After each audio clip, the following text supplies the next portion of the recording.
Pour revenir aux fondamentaux, les astrologues qui prétendent être en lien avec l'astronomie ne respectent pas l'astronomie.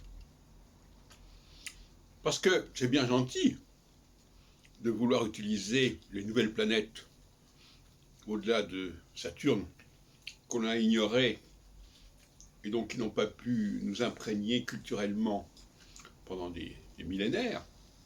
Mais qu'est-ce que ça veut dire lorsque notamment,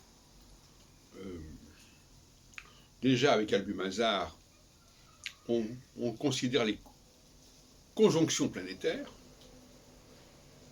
La conjonction planétaire, et donc ça se fait déjà vers le 9e, 10e siècle de notre ère, la conjonction planétaire est une aberration astronomique, et surtout une aberration cyclique. Quand on demande à un astrologue quelle est la révolution de Saturne ou d'Uranus, il répond 28 ans, 29 ans, 84 ans, etc. Et comment calcule-t-on ces chiffres? Eh bien, on les calcule le temps qu'une planète va revenir sur un même point, donc un point fixe.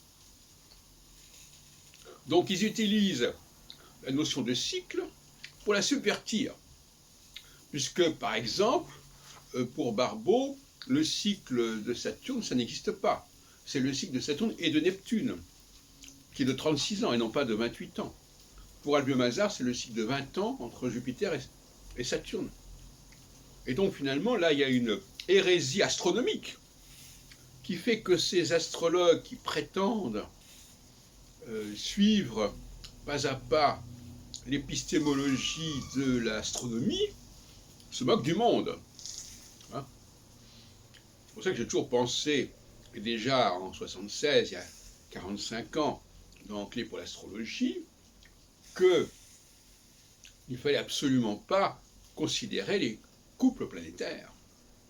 C'était déjà une position complètement anti-Barbault à ce moment-là, sur laquelle je reviendrai dans une autre vidéo d'ailleurs.